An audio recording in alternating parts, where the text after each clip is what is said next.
Hey y'all, this is Radical Reads. Today I'm going to be reading Ideas for the Struggle by Marta Harnecker. Marta Harnecker was a Chilean Marxist theorist and revolutionary. She published this writing in 2004 and revisited it in 2016. Marta Harnecker coined the term protagonism, which means the inner will to fight for change and the understanding that you are capable of enacting change. Che Guevara refers to this as the inner ideological motivation of a revolutionary or a potential revolutionary. I think this piece is a really great continuation of the conversations brought up by Che Guevara in Against Bureaucratism, by Grace Lee Boggs in Organization Means Commitment, and by Vicky Legends in Constructive Criticism, a Handbook. These four works together do a phenomenal job of breaking down the baggage that we all carry from living and organizing in this exploitative, dominant culture, and how we can move forward both politically and interpersonally. You can find a PDF to the text in the description below. Be sure to check out my other videos and like, subscribe, share, and leave a comment. I'm always super interested in hearing y'all's thoughts and opinions about the texts I read, even if you disagree with them. If you have any questions or comments about the text or just want to discuss anything political, organizing, or have any other inquiries, feel free to email me at radicalreads1312@gmail.com. Thank y'all so much for being here, and let's get started.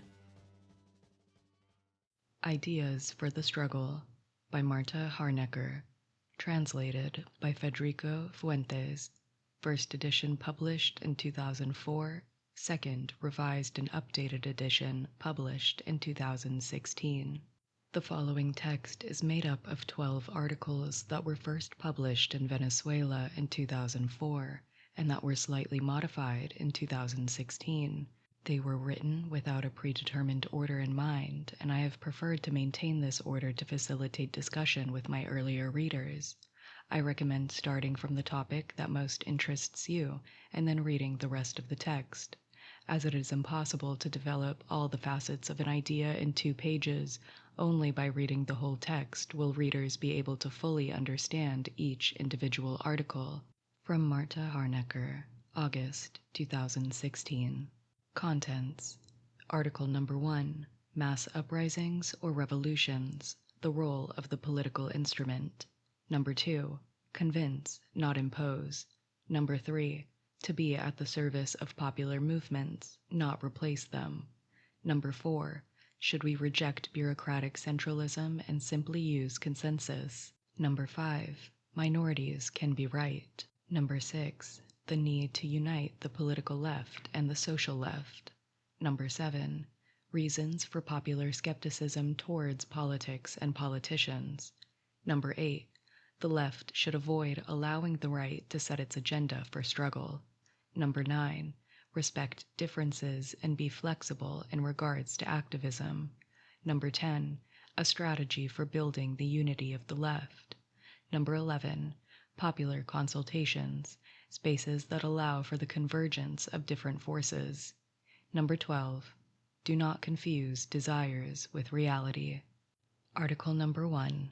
Mass uprisings or revolutions, the role of the political instrument. The recent and not so recent popular uprisings that rocked numerous countries across the world have clearly demonstrated that the initiative of the people, in and of itself, is not enough to defeat ruling regimes. Impoverished urban and rural sectors lacking a well-defined plan have risen up, seized highways, towns, and neighborhoods, ransacked stores, and stormed parliaments. But despite being able to mobilize hundreds of thousands of people, neither their size nor their combativeness have been enough to move from mass uprisings to revolution. They have overthrown presidents, but they have not been able to conquer power and initiate a process of deep social transformations. On the other hand, the history of triumphant revolutions clearly demonstrates what can be achieved when a political instrument exists that is capable of raising an alternative national program to unify the struggles of diverse social actors behind a common goal. That helps to cohere them and elaborates a path forward for these actors based on an analysis of the existent balance of forces. Only in this manner can actions be carried out at the right place and the right time, always seeking out the weakest link in the enemy's chain. This political instrument is like a piston in a locomotive that takes compressed steam from the boiler and at the decisive moment converts it into a powerful force. Of course, as Leon Trotsky said, it is not the piston or the boiler, but the steam which drives the process forward. In order for political action to be effective, so that protests, resistance, and struggles are genuinely able to change things, to convert mass uprisings into revolutions, a political instrument capable of overcoming the dispersion and fragmentation of the exploited and the oppressed is required. One that can create spaces to bring together those who, in spite of their differences, have a common enemy. That is able to strengthen existing struggles and promote others by orienting their actions according to a thorough analysis of the political situation, that can act as an instrument for cohering the many expressions of resistance and struggle. We are aware that there are a number of apprehensions towards such ideas. There are many who are not even willing to discuss them. Such positions are adopted because they associate this idea with the anti-democratic, authoritarian, bureaucratic, and manipulative political practices that have characterized many left-wing parties. I believe it is fundamental for us to overcome this subjective barrier and understand that when we refer to a political instrument, we are not thinking about any political instrument. We are dealing with a political instrument adjusted to the new times, an instrument that we must build together. However, in order to create or refashion this new political instrument, the left has to change its political culture and its vision of politics. This cannot be reduced to institutional political disputes for control over parliament or local governments, to approving laws or winning elections. In this conception of politics, the popular sectors and their struggles are completely ignored. Neither can politics be limited to the art of what is possible. For the left, politics must be the art of making possible the impossible, and we are not talking here about a voluntarist declaration. We are talking about understanding politics as the art of constructing a social and political force capable of changing the correlation of force in favor of the popular movement, to make possible in the future what today appears impossible. We have to think of politics as the art of constructing forces. We have to overcome the old and deeply rooted mistake of trying to build a political force without building a social force. Unfortunately, there is still a lot of revolutionary phase-mongering among our militants, too much radicalism in their statements. I am convinced that the only way to radicalize a given situation is through the construction of forces. Those whose words are filled with demands for radicalization must answer the following question. What are you doing to construct the political and social force necessary to push the process forward? But this construction of forces cannot occur spontaneously. Only popular uprisings happen spontaneously. It requires a political instrument that is capable of consciously building the required forces. And I envisage this political instrument as an organization capable of raising a national project that can unify and act as a compass for all those sectors that oppose neoliberalism, as an organization that is oriented towards the rest of society, that respects the autonomy of the social movements instead of manipulating them, and one whose militants and leaders are true popular pedagogues, capable of stimulating the knowledge that exists within the people, derived from their cultural traditions as well as acquired in their daily struggles for survival, through the fusion of this knowledge with the most all-encompassing knowledge that the political organization can offer, an orienting and cohering instrument at the service of the social movements. Article number 2. Convince, not impose. Popular movements, and more generally the different social protagonists engaged in the struggle against neoliberal globalization, both at the international and national levels, reject, with good reason, attitudes that aim to impose hegemony or control on movements. They do not accept the steamroller policy that some political and social organizations tended to use, taking advantage of their position of strength and monopolizing political positions, attempts to manipulate the movement. They do not accept the authoritarian imposition of a leadership from above. They do not accept attempts made to lead movements by simply giving orders, no matter how correct they are. Such attitudes, instead of bringing forces together, have the opposite effect. On the one hand, they create discontent in other organizations. They feel manipulated and obligated to accept decisions in which they have no participation. And, on the other hand, it reduces the number of potential allies, given that an organization that assumes such positions is incapable of representing the real interests of all sectors of the population, and often provokes mistrust and skepticism among them.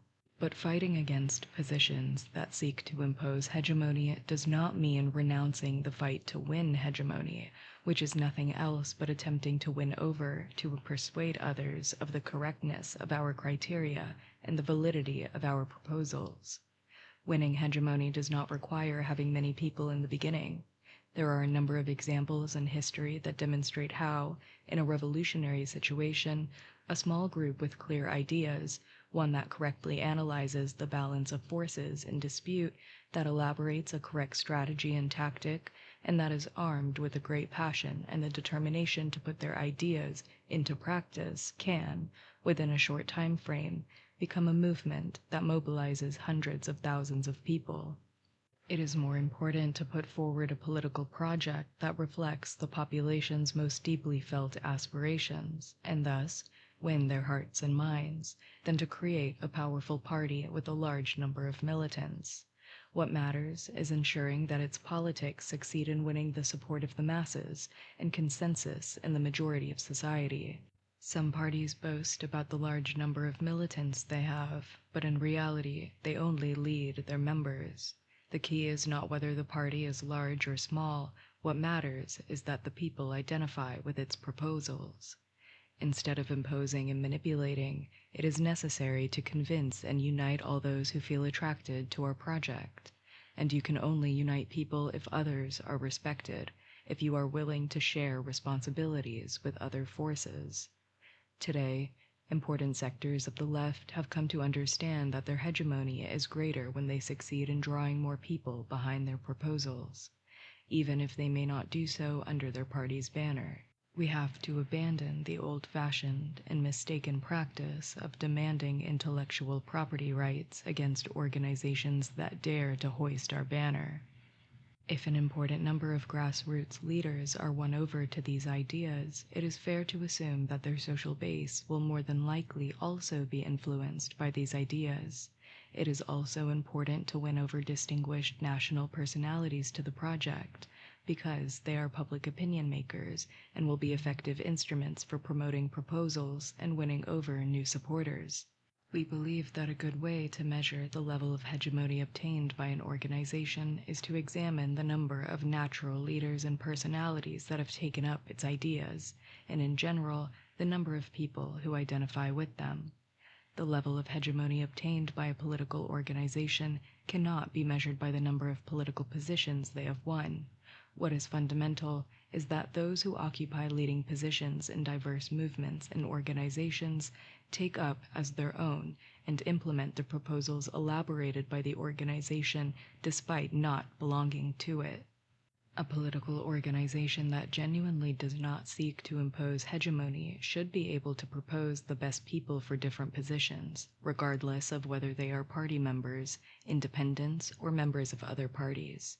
The credibility among the people of a political organization will depend a great deal on the figures that it puts forward. Of course, this is easier said than done. Frequently, when an organization is strong, it tends to underestimate the contribution that other organizations may have to offer and tends to impose its ideas. It is easier to do this than to take the risk and rise to the challenge of winning people over. The more political positions obtained, the more careful we have to be of not succumbing to the desire of imposing hegemony or control. Moreover, as life follows in its own course, new problems arise, and with them, new challenges. The concept of hegemony should be a dynamic one. Hegemony cannot be consolidated once and for all. Maintaining it requires a process of permanently re-winning it. Article number 3. To be at the service of popular movements. not replace them. We have previously stated that politics is the art of constructing a social and political force capable of changing the balance of forces in order to make possible tomorrow that which today appears impossible. But to be able to construct a social force, political organizations must demonstrate a great respect for grassroots movements and contribute to their autonomous development, leaving behind all attempts at manipulation. They must take as their starting point the fact that they are not the only ones with ideas and proposals. On the contrary, grassroots movements have much to offer us, because through their daily struggles they have also learned things, discovered new paths, found solutions, and invented methods which can be of great value. Political organizations have to get rid of the idea that they are the only ones capable of generating creative, new, revolutionary, and transformative ideas. Their role, therefore, is not only to echo the demands of the social movements, but also to gather ideas and concepts from these movements to enrich their own conceptual arsenal. Political and social leaders should leave behind pre-established schemas. They have to struggle to eliminate all verticalism that stifles the initiative of the people. The role of a leader must be one of contributing with ideas and experiences in order to help nurture and strengthen the movement, not replace the masses. Their role is to push the mass movement forward, or perhaps more than push, facilitate the conditions necessary for the movement to unleash its capacity to confront those that exploit and oppress them. But helping to push forward is only possible if we fight shoulder to shoulder in local, regional, national, and international struggles. The relationship of political organizations with grassroots movements should therefore be a two-way street, from the political organization to the social movement, and from the social movement to the political organization. Unfortunately, the tendency continues to be only in the former direction. It is important to learn to listen and to engage in dialogue with the people. It is necessary to listen carefully to the solutions proposed by the people themselves, to defend their conquests or struggle for their demands, and with all the information collected, we must be capable of correctly diagnosing their mood and synthesize that which could unite them and generate political action, at the same time as tackling any pessimistic and defeatist ideas they may hold. Wherever possible, we must involve the grassroots in the decision-making process. That is to say, we have to open up new spaces for the people's participation. But people's participation is not something that can be decreed from above. Only by taking the genuine motivations of the people as our starting point, only if one helps them to understand the need to carry out certain tasks by themselves, and only by winning over their hearts and minds will they be willing to fully commit themselves to the actions proposed. This is the only way to ensure that efforts made to help orient the movement are not felt as orders coming from outside the movement, and to help create an organizational process capable of involving, if not all, then at least an important part of the people in the struggle, and starting from there, win over little by little the more backward and pessimistic sectors. When these latter sectors understand that, as Che Guevara said, the aims we are fighting for are not only necessary but possible, they too will choose to join the struggle. When the people realize that their own ideas and initiatives are being put into practice, they will see themselves as the protagonists of change, and their capacity to struggle will increase enormously.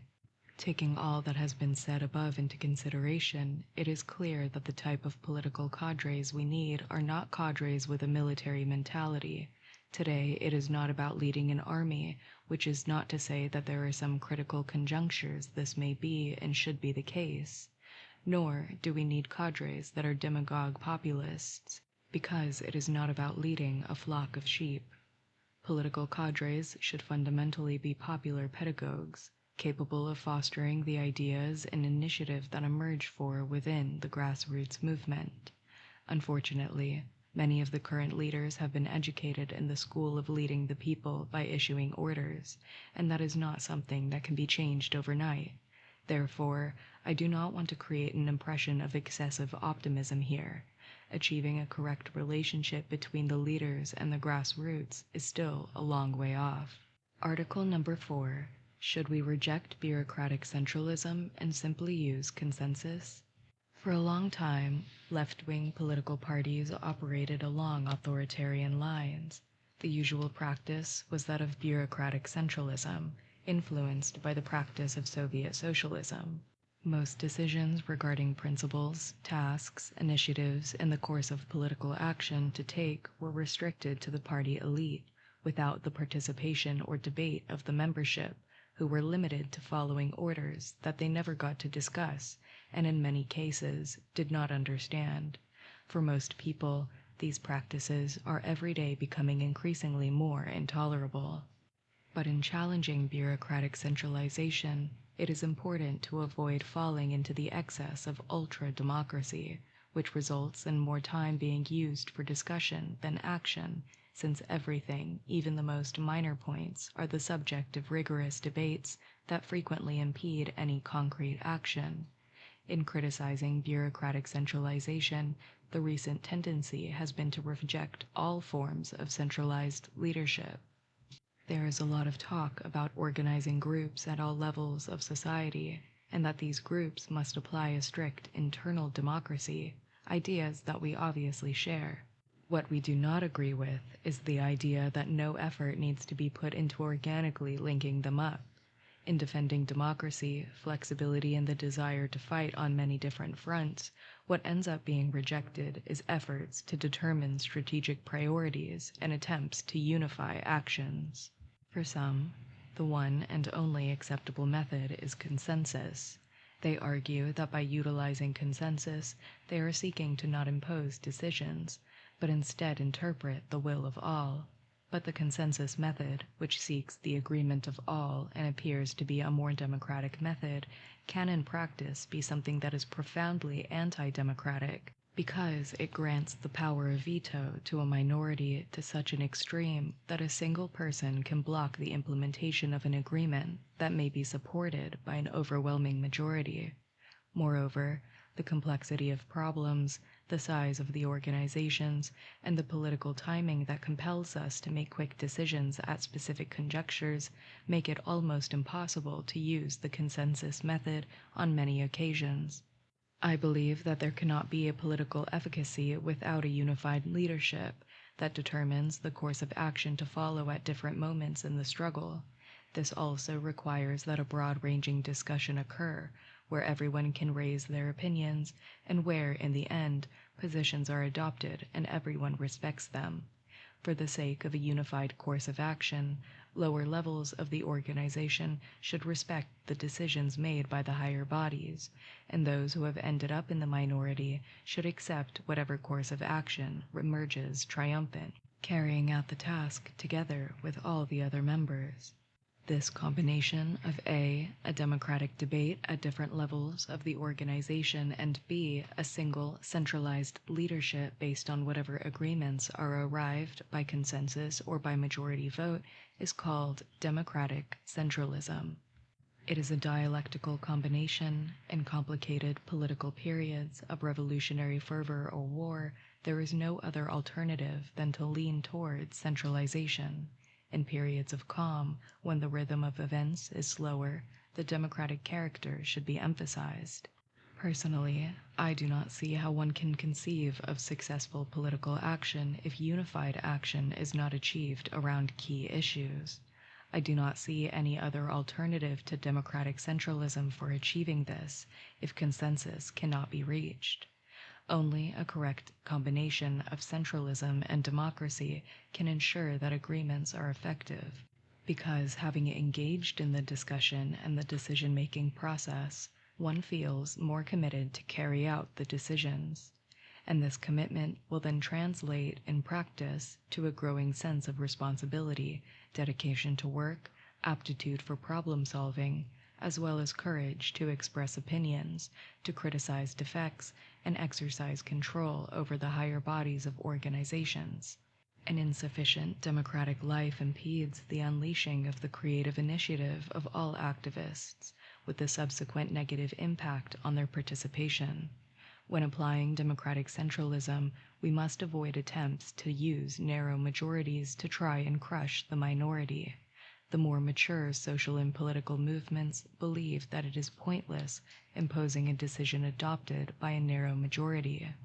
They believe that if the large majority of activists are not convinced of the course of action to take, it is better to hold off until the activists are won over politically and become convinced themselves that such action is correct. This will help us avoid the disastrous internal divisions that have plagued movements and left parties, and avoid the possibility of making big mistakes. Article number 5. Minorities Can Be Right. Democratic centralism implies not only the subordination of the minority to the majority, but also the respect of the majority towards the minority. Minorities should not be crushed or marginalized, they should be respected. Nor should the minority be required to completely subordinate itself to the majority. The minority must carry out the tasks proposed by the majority at each concrete political conjunction, but they should not have to renounce their political, theoretical, and ideological convictions. On the contrary, it is the minority's duty to continue fighting to defend their ideas until the others are convinced or they themselves have been convinced of the others' ideas. Why should the minority continue defending its viewpoints and not simply submit to the position of the majority? Because the minority may be right. Its analysis of reality might be more accurate because it read the present correlation of forces more correctly, or understood more accurately the true motivations of specific social forces.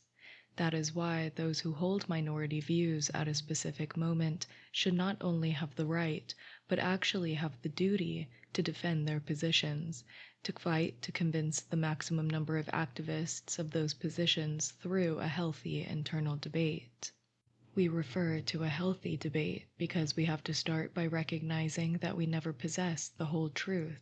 Those who do not share our ideas can be correct. Also, we should not personalize the discussion. Instead of trying to prove who is right, we should collectively try to work out what is right. The best leaders are those who promote a process that enables the collective to determine what is right. Moreover, if the majority is convinced that their propositions are correct, then they have nothing to fear in debating ideas.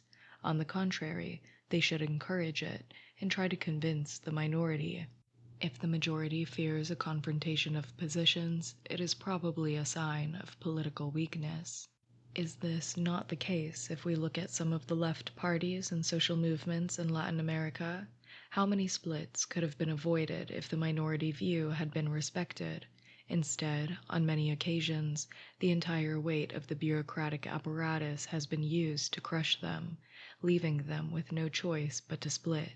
Sometimes minorities are accused of being divisive for the simple reason that they want their ideas to be respected and be given space to debate them. Could it be that the true splitters are those who provoke division by leaving the minority with no other option than to split if they hope to continue their struggle against positions they believe to be wrong?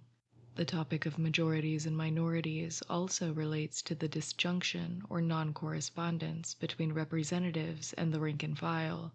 This phenomenon may occur for different reasons, including the organic incapacity of those who represent the real majority to achieve better representation in the mass organizations, the bureaucratic maneuvers and dishonest methods of a formal majority to keep itself in a position of power, the rapid change in the political consciousness of those who elected the representatives due to developments in the revolutionary process.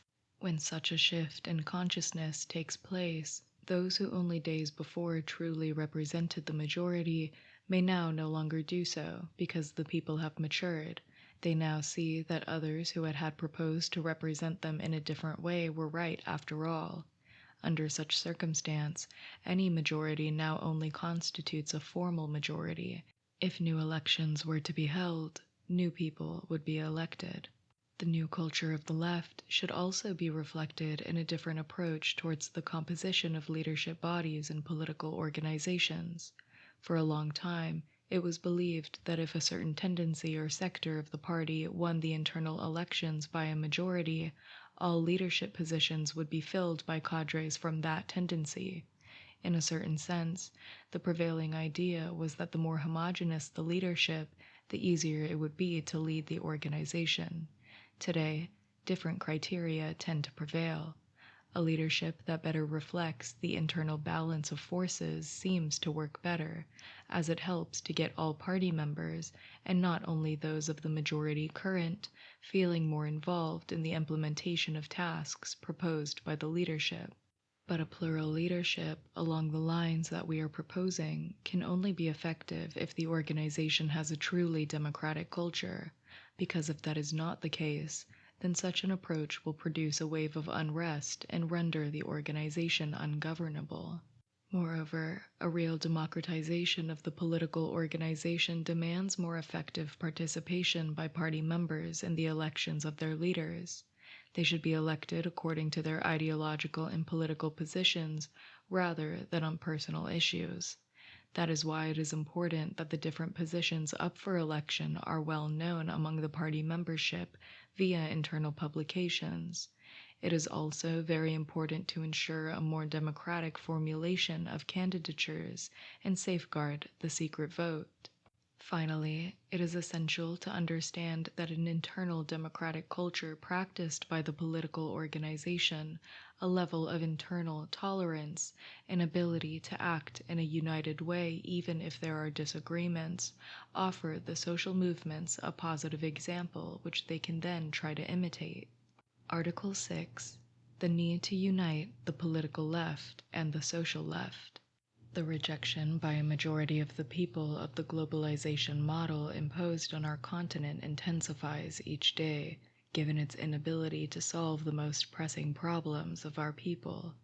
Neoliberal policies implemented by large transnational financial capital, which is backed by a large military and media power, and whose hegemonic headquarters can be found in the United States, have not only been able to solve these problems, but on the contrary, have dramatically increased misery and social exclusion, while concentrating wealth in increasingly fewer hands.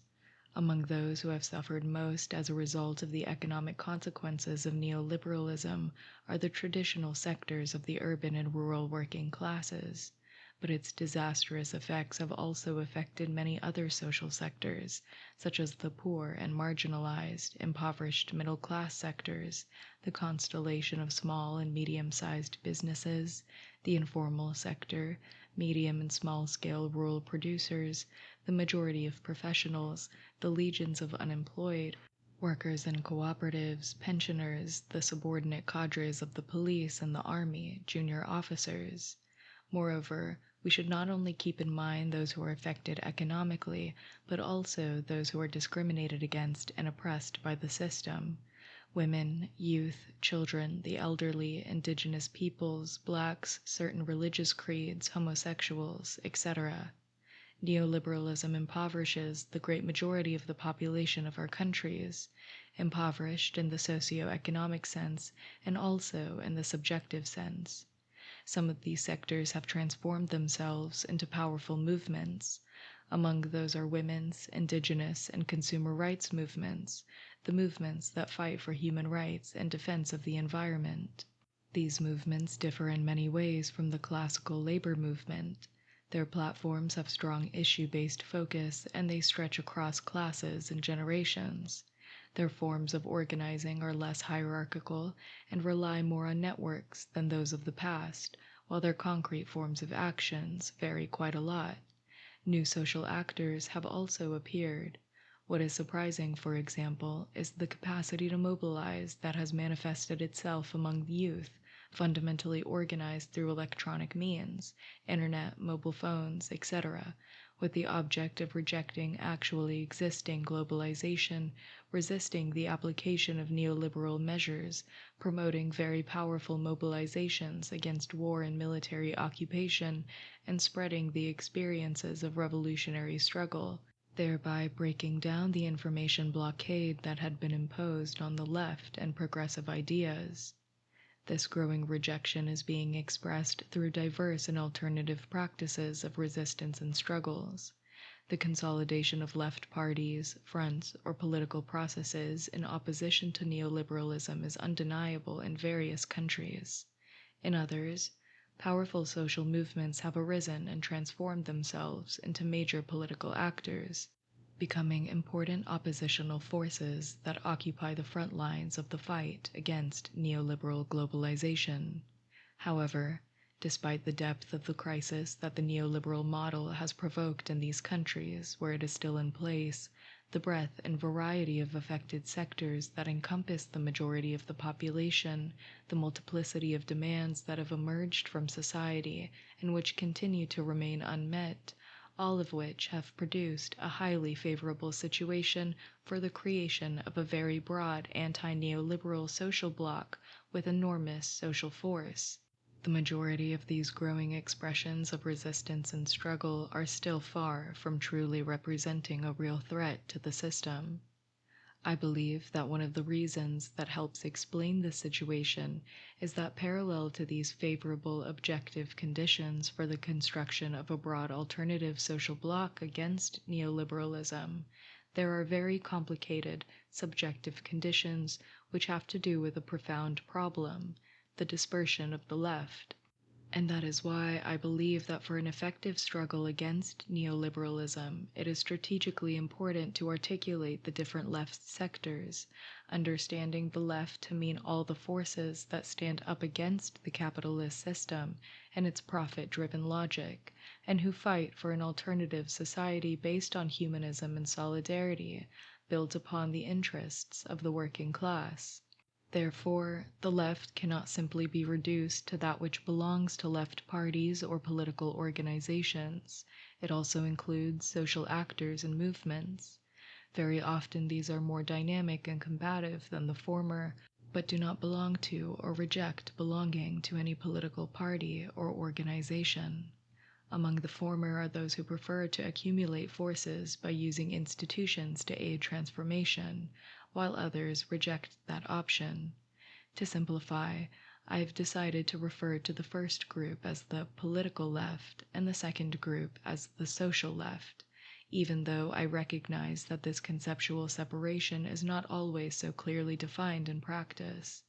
In fact, the more developed social movements tend to acquire socio-political dimensions. To sum up, I believe that only by uniting the militant efforts of the most diverse expressions of the left will we be able to fully carry out the task of building the broad anti-neoliberal social bloc that we need to help elect progressive candidates and, from there, advance in the direction of being an alternative to capitalism. The strategic task, therefore, is to articulate the political and social left so that from this starting point we can bring the growing and dispersed social opposition together into a single colossal column.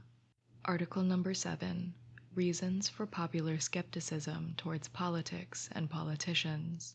I have said that in order to wage an effective struggle against neoliberalism, we must articulate all those who are suffering its consequences, and that to achieve this objective, we must start with the left itself, which in our countries tend to be very dispersed. But there are many obstacles that impede this task. The first step to overcoming them is to be aware of them and be prepared to face them. One of these obstacles is the growing popular skepticism towards politics and politicians. This has to do, among other things, with the great constraints that exist today in our democratic systems, which are very different from those that existed prior to the military dictatorships. These low-intensity, controlled, restricted, limited, or monitored democratic regimes drastically limit the effective capacity for action of democratically elected authorities. The most important decisions are made by unelected institutions, which therefore are not subject to changes produced by electoral results. Such is the case with national security councils, central banks, institutions for economic advice, supreme courts, ombudsmen, constitutional tribunals, media, etc. Groups of professionals, and not politicians, are responsible for making decisions, or as a minimum have a decisive influence over the decisions made. The apparent neutrality and depoliticization of these entities conceals the new way in which the dominant class does politics. Their decisions are adopted outside the framework of parties. We are dealing with controlled democracies where the controller themselves are not subject to any democratic mechanism. Moreover, instruments for manufacturing consensus, such as the media, which are monopolized by the ruling classes, have been dramatically improved and conditioned to a great extent the way in which people perceive reality. This explains why it is that the most conservative parties, which defend the interests of a tiny minority of the population, have been able to quantitatively transform themselves into mass parties, and why the social bases that support their candidates, at least in Latin America, were the poorest social sectors in the urban peripheries and countryside. Happily, this situation has changed in the last decades. Other elements that explain this growing popular skepticism include, on the one hand, the unscrupulous appropriation of the language and discourse of the left by the right wing. Words such as reforms, structural changes, concern for poverty, transition, etc., along with the questioning of the idea of the market as the solution to all problems and support for a regulatory role for the state, today form part of its everyday discourse. On the other hand, there is the quite frequent adoption by some left parties of political practices that hardly differ from the habitual practices of traditional parties. We must bear in mind that people are increasingly rejecting clientelist, non-transparent, and corrupt party practices carried out by those who reach out to the people only at election time, that waste energy in internecine fighting between factions and petty ambitions, where decisions are made at the top by party elites without a genuine consultation with the ranks, and where personal leadership outranks collective leadership. People are increasingly rejecting messages that remain as mere words and are never translated into action. Ordinary people are fed up with the traditional political system and want renewal. They want positive change. They want new approaches to doing politics. They want clean politics. They want transparency and participation, and they want to regain confidence in politics. This distrust of politics and politicians, which also permeates the social left, is growing daily, but is not as serious a problem for the right as it is the left. The right wing can operate perfectly well without political parties, as it demonstrated during periods of dictatorship, but the left cannot do without a political instrument, be it a party, a political front, or some other formula. Another obstacle to the unity of the left, following the defeat of Soviet socialism and the crises of welfare state promoted by European social democracies and Latin American developmental populism, was that it had great difficulties in elaborating a rigorous and credible alternative to capitalism that takes into account the new global reality. Capitalism has revealed its great capacity to reinvent itself and utilize the new technological revolution for its own ends, fragmenting the working class, limiting its negotiating power, and creating panic over unemployment. Meanwhile, on many occasions, the left has remained and anchored in the past. There is an excess of diagnosis and an absence of remedy. We often tend to navigate without a political compass. Most of the obstacles outlined above that disrupt attempts to unite all of the left are due to realities imposed on us from outside, but there also exists obstacles that come from within. On the one hand, during the last decades, the political left has had many difficulties in working with the social movements and winning over new social forces. On the other hand, there has been a tendency within the social left to dismiss parties and magnify their own roles in the struggle against neoliberal globalization, an attitude that has not helped in overcoming the dispersion of the left. Our next article will focus on these issues. Article number 8. The left should avoid allowing the right to set its agenda for struggle. In the previous article, I stated that a large section of the political left has found it very difficult to work with social movements and develop ties with the new social forces in recent decades. This has been due to several factors. While the right wing has demonstrated great political initiative, the left tends to be on the defensive, while the former uses its control of state institutions and the mass media, as well as its economic influence, to impose its new model that is subservient to financial capital and monopolies, and has precipitated privatizations, labor deregulation, and all other aspects of the neoliberal economic program to increase social fragmentation and foment anti-partyism. The political left, on the other hand, has almost exclusively limited its work to the use of the existing institutionality, subordinating itself to the rules of the game imposed by the enemy, hardly ever taking it by surprise. The level of absurdity is such that the calendar of struggle of the left is set by the right. How often have we heard the left, after discovering that its electoral results were not what it was expecting, complain about the adverse conditions it had to face during an election campaign? Yet, the very same left seldom denounce the rules of the game imposed on it, nor does it propose electoral reforms during its electoral campaigns.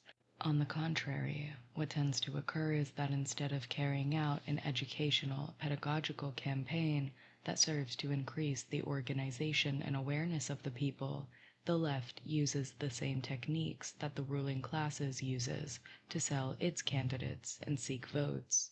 On the other hand, the current rules of the game imposed by the dominant classes hinder the unity of the left and foment personality-based politics.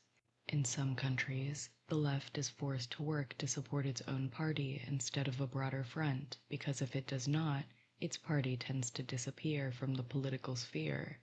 This means that when electoral defeats occur, the frustration, tiredness, and debts incurred during the campaign are compounded by the fact that the electoral effort did not translate into political growth, leaving a bitter sense of having wasted time.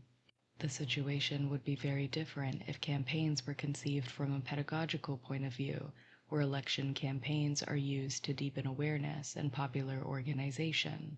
Then, even if the electoral results are not the most favorable, the time and effort invested in the campaign are not wasted. It is not surprising that some argue that the cult of the institution has been the Trojan horse that the ruling system has been able to introduce into the fortress of the revolutionary left, thus attacking the left from the inside. The work of activists is progressively delegated to people who hold public and administrative positions. Majority effort stops being directed towards collective action and are redirected towards parliamentary action or building a media presence. Militant action tends to be reduced to activities on election day, putting up posters and other such trivial public acts. And even worse, party financing is increasingly relying on the participation of party cadres in state institutions, parliament, local government, election boards, etc., with all that this entails in terms of dependency and undue pressure. The political activity of the left cannot be reduced to the conquest of institutions. It must be directed towards changing those institutions in order to be able to transform reality. A new correlation of forces must be created so that the necessary changes can be implemented. We have to understand that we cannot build a political force without building a social force. At the same time, we must also avoid partyizing all initiatives in the social movements we relate to.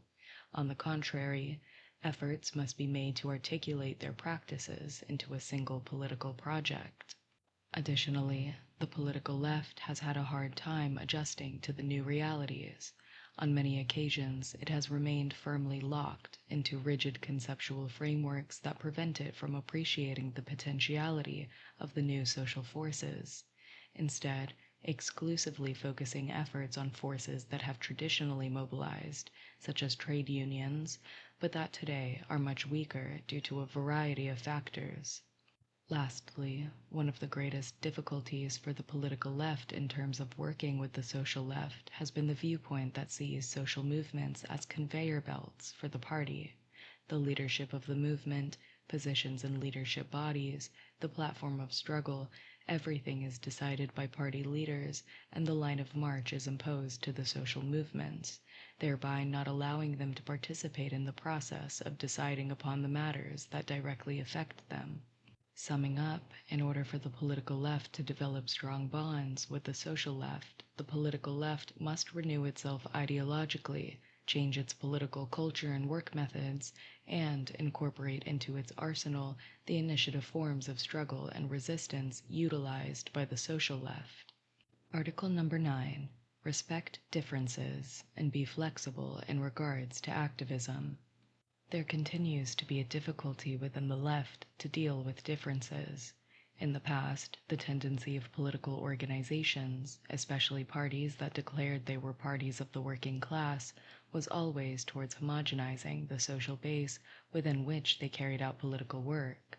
If this attitude was once understandable due to the past identity and homogeneity of the working class, today it is anachronistic when confronted with a working class that is quite differentiated, and with the emergence of a diversity of new social forces. Today, we increasingly have to deal with a unity based on diversity, on respect for ethnic and cultural differences, for gender, and for the sense of belonging of specific collectives. It is necessary to try channeling commitments to activism by starting with the actual potential of each sector and of each person that is willing to commit themselves to the struggle without seeking to homogenize these actors. It is important to have a special sensibility towards finding all those points of agreement that can allow for the emergence of a common platform of struggle. This respect for differences should also reflect itself in our discourse. We must break from the old style of attempting to take a uniform message to people with very different interests. We cannot think of them as an amorphous mass. What exists are individuals, men and women who live in different places, who do different things, and who are under different ideological influences. Our message has to adopt flexible forms in order to be able to reach these real men and women. When all our speeches and messages are cut from the same cloth and are transmitted in the same manner with the same words pronounced in the same tone and through the same megaphone, and when the years go by and the posters and slogans don't change, our words lose their value. They can no longer win the imaginations of anyone. We have to individualize the message, but without losing sight of the common goals. I believe this issue can help shed light on the issue of the crisis of activism. Furthermore, everyone knows that over the last few years, a fairly generalized crisis of activism has occurred, not only among left parties, but also in the social movements and grassroots communities influenced by liberation theology. This is something that can be explained by the changes that the world has suffered. Nevertheless, in many of our countries, together with this crisis of activism, we have witnessed a parallel increase in the influence of the left in society and an increase of progressive sentiments among popular sectors. This leads us to the conclusion that one of the factors present in the origins of this crisis of activism is the type of demands placed on people in order for them to be able to involve themselves in organized political activity. We have to examine whether the left has been able to open up avenues for activism and help nurture that growing progressive sentiment in society, because not all people have the same activist vocation, nor do they all feel inclined to be active on a permanent level. This fluctuates a lot depending on the political climate of the day. To ignore this and demand a uniform level of activism is self-limiting and weakens the political organization. For example, there are those who are willing to be active over a specific issue, health, education, culture, and not within a local branch in their workplace or community. There are others who only feel the need to be active at certain conjunctures, elections, etc., but are not willing to do so all year round, even though during key moments of the political struggle you can always count on them to be there, and in their daily lives they are promoting the left's project and values. To try to pigeonhole people who are willing to be active into a single norm, which is the same for everyone based on a 24 hours a day, 7 days a week level activism, means excluding all these potential activists. We have to create a type of organization that can house the widest range of militants, allowing for diverse levels of membership. Organic structures have to abandon their rigidity and become more flexible in order to make the most of the different levels of activist commitment, without establishing a hierarchy between these different levels. To facilitate the different levels of activism, it is necessary to adapt these structures and grassroots units of the organization to suit the character of the surroundings in which their political activities are carried out. Article number 10. A strategy for building the unity of the left. I have previously referred to the necessity of building unity among all left forces and actors in order to be able to cohere a broad anti-neoliberal bloc around them. Nevertheless, I do not think that this objective can be achieved in a voluntarist manner, creating coordinating bodies from above that end up being a simple sum of acronyms. I believe that this unity can emerge through concrete struggles for common objectives, that this is why I think that we can help create better conditions for this unity if we put into practice a new strategy of anti-capitalist struggle. I am talking about a strategy that takes into consideration the important social, political, economic, and cultural transformations that have occurred across the world in the last period. One that understands that the new forms of capitalist domination go far beyond the economic and state sphere, have infiltrated into all the interstices of society, fundamentally through the mass media, which has indiscriminately invaded the homes of all social sectors, and in doing so changed the conditions of the struggle. Today, more than ever, we have to confront not only the bourgeoisie's apparatus of political coercion, but also the mechanisms and institutions present in civil society that generate a broad acceptance of the capitalist social order. The capitalist elites tend to achieve a significant hegemony over important popular sectors, a real cultural leadership over society. They have the capacity to ideologically subordinate the popular sectors, even those who are exploited by them. As Chomsky says, propaganda is to bourgeois democracy what the truncheon is to the totalitarian state.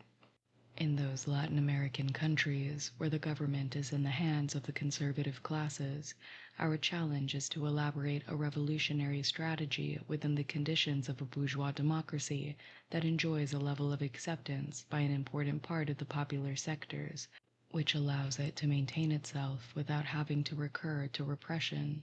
What's more, we have to take as our starting point the recognition that large parts of popular sectors accept as good coin the capitalist leadership of the process. For this reason, simple propaganda about an alternative society is not enough. The greater complexity that domination has assumed, the presence of important parastate factors that produce and reproduce the existing popular fragmentation, and that attempt to delegitimize the thought and project of the left in the eyes of the public, means that we must demonstrate that we practice what we preach. To do so, we must develop a process of popular construction opposed to capitalism in the territories and spaces won by the left, that seeks to break with the profit logic, and that the relations this imposes and tries to instill solidarity-based humanist logics. We must promote struggles that are not limited to simple economic demands, although these need to be included, but that advance in the development of a more global social project that encourages authentic levels of power from the grassroots.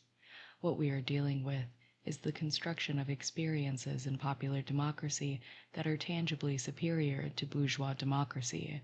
For example, the elaboration of a project for a humanist and solidarity-based city in a local government, promoting a diversity of spaces for participation that allow local residents to transform themselves into active members of their community. or the construction of a community of rural settlements where peasants can establish diverse forms of collaboration among themselves, not only in agricultural production, but in the industrialization and commercialization of their products, in the education of their children, and the formation of their cadre, according to a model that foreshadows the new society, or the building of a student federation that defends the democratic participation of students and the running of a university committed to society, or the construction of a trade union confederation that puts an end to bureaucratic leadership separated from the grassroots, that defends a political social unionism that overcomes simple economism, and that proposes as its objective an active insertion in the struggle for social transformation.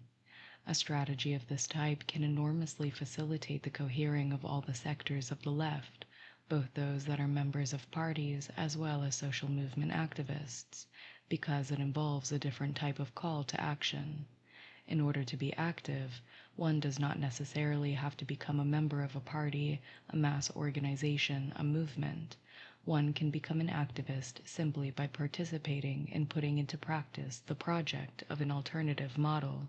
Moreover, than just a propagandized utopia that is sterilely introduced into the minds of men and women in a passive manner as enlightened education without any practice and concrete construction, we are dealing with the construction of popular democratic reference points that, given they reflect different practices, tend to attract new sectors. Moreover, it is only through these practices that many people begin to understand why it is that to expand their humanist and solidarity-based projects, it is necessary to put an end to the capitalist system that, with its profit logic, raises enormous hurdles to any type of alternative model. It is therefore an urgent priority to put an end to the tactics of shortcuts, of conjuncturalism, and thread together a practice centered on the promotion of democratic struggles from the grassroots, in the local construction of forms of power in popular democracy that allows us to define the meaning and timing of electoral and other forms of struggle. Otherwise, these practices will not overcome the long string of immediatism that we have encountered over the past years. But it is also urgent that we overcome grassrootism, localism, apoliticism, corporatism, all of which limit the struggle of the popular sectors to trade union horizons or economic struggles. Article 11. Popular Consultations. Spaces that allow for the convergence of different forces. I have previously argued the case for the need to create a large social bloc against neoliberalism that can unite all those affected by the system.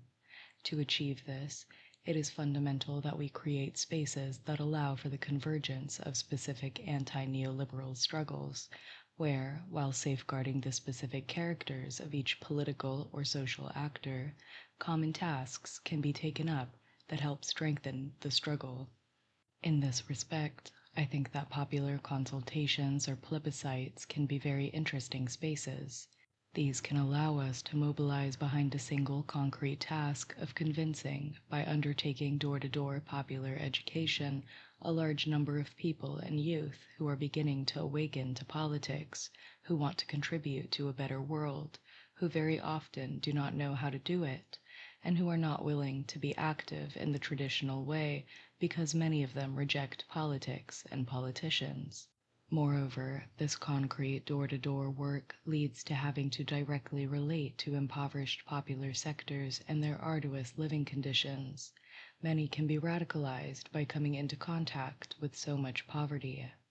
A recent example of this was the referendum held in Uruguay on December 8, 2003, to decide whether to repeal or ratify a law supporting the partnership of the state oil company ANCAP that has held a monopoly over oil since its foundation in 1931 with foreign private capital. The new company was to be managed and run by the foreign partner. The vote to reject the privatization of state oil company won by a wide margin, 62.02% of the vote, and by a bigger percentage than was foreseen in the polls leading up to the vote, 50.2%. The law had been approved in 2002, having proven that irregularities were committed by the new managers of the ANCAP, the left-wing political coalition Frente Amplio, Broad Front, and allied social union organizations decided to promote a campaign to collect signatures in support of a referendum against the law. Around 700,000 signatures were required. In the midst of the petition campaign, the financial crisis of mid-2002 occurred.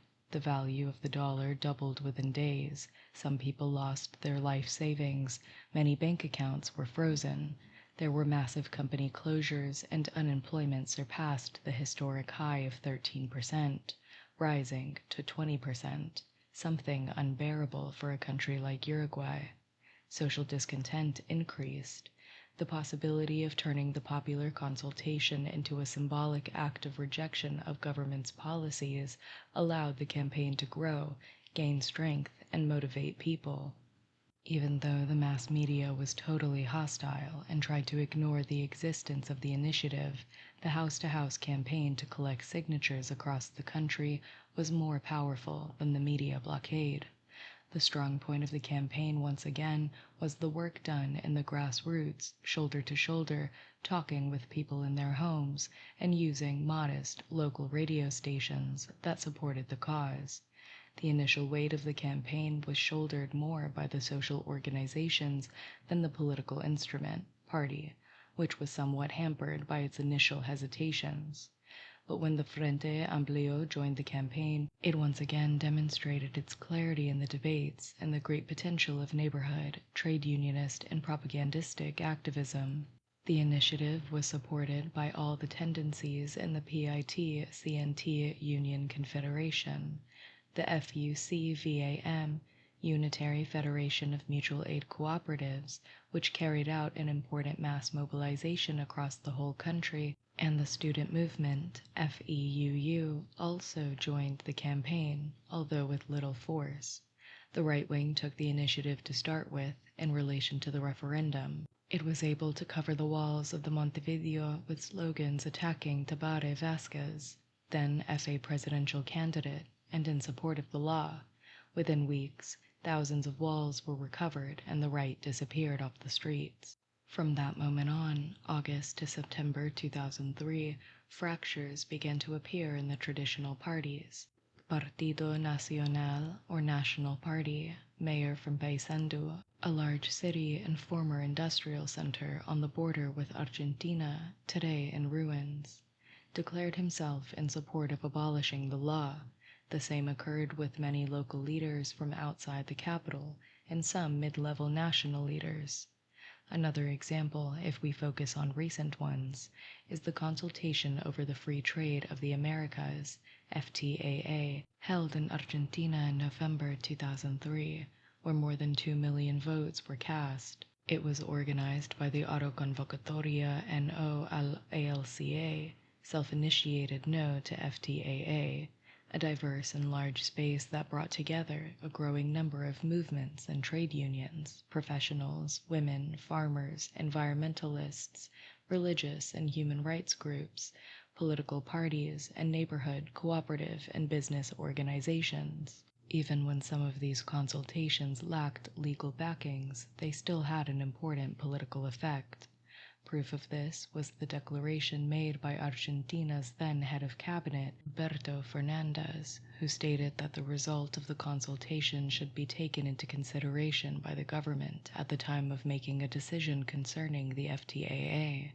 On the other hand, this experience allowed thousands of activists from different backgrounds to work together in carrying out the popular consultation. Participation within this large and diverse space is what enabled the proposal to reach different popular sectors that are usually separated from each other, both geographically and socially. Article number 12. Do not confuse desires with reality. Unfortunately, there tends to be a lot of subjectivism in our analysis of the political situation. What tends to occur is that leaders, driven by their revolutionary passion, tend to confuse desires with reality. On the one hand, an objective evaluation of the situation is not carried out. the enemy tends to be underestimated, and, on the other hand, one's own potential is overestimated. Moreover, leaders tend to confuse the mood of the most radical activists with the mood of the grassroots popular sectors. There exists a tendency in more than a few political leaderships to make generalizations about the mood of the people based simply on their own personal experiences, whether it is in the region they are in or the social sector they are active in, or based on the perception of those around them, who are always the most radicalized sectors. Those that work with the most radicalized sectors will have a different vision of the country compared to those that carry out their political activities among the least political sectors. Revolutionary cadre who work in a militant popular neighborhood will not have the same vision of the country as those that are active in middle-class sectors. The same thing occurs in countries where both war zones and legal political spaces coexist. The guerrillas who are engaged in real confrontations with the enemy and who have been able to win control of certain zones thanks to their military victories tend to believe that the revolutionary process is more advanced than the activists who work in legal political spaces in the large urban centers, where the ideological power and military control of the regime is still very large. The only guarantee for not committing these errors is assuring that leaders are capable of evaluating the situation, not on the basis of their mood, but rather by taking as their starting point the mood of the bulk of the people, the mood of the enemy and the international reality. Once this evaluation is carried out, it is necessary to come up with proposals that allow us to take advantage of the situation as a whole. It would seem to be a truism to say that it is important for leaders to learn to listen. We believe that this is fundamental. Nevertheless, what tends to occur is that some leaders are so impregnated by preconceived ideas regarding the state of affairs, of how things are, of what can be done and what cannot be done, that in their contact with intermediary leaders and the grassroots, they tend more towards transmitting their vision of things than informing themselves about the actual mood of the people. What can therefore occur is that, when one has to make an analysis of the situation, errors are made, not so much due to the lack of information, but because, despite information having been transmitted correctly and in a timely manner by grassroots activists, the leadership has not assimilated it. But it is also important that grassroots activists and middle leadership layers be objective in providing information. Sometimes they can misinform rather than inform by providing, for example, inflated numbers for certain mobilizations or actions. The tendency to delude oneself, to falsify data regarding mobilizations, meetings, strikes, the weight of each organization is quite common in politics. For instance, saying that thousands were mobilized when it was really only hundreds. This triumphalist focus is the product of the mistaken idea that we are always right, that we are always the best, that everything we do ends up in a positive result for us. It is not only in regards to numbers where self-delusion exists. It also occurs when evaluating actions that have been proposed. If the goal was to win a certain amount of representation in Parliament, but this was not achieved, recognition is not given to the fact that the number of votes received was below the expectations that had been created. Instead, there is always an attempt to find a way to present the event as a triumph. For example, stating that the number of votes increased compared to the previous election.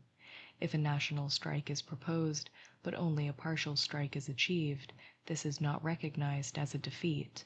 Rather, the success of the strike is talked up because more workers did not go to work compared to previous actions of this type, etc. If leaders do not listen, something that requires a large dose of revolutionary modesty, and at the same time they receive falsified information, then proposals are made which, taking false premises as their starting point, are not adjusted to the real possibilities of the forces on the ground. As such, battles that are planned out can lead to significant defeats because they are not based on the real correlation of forces.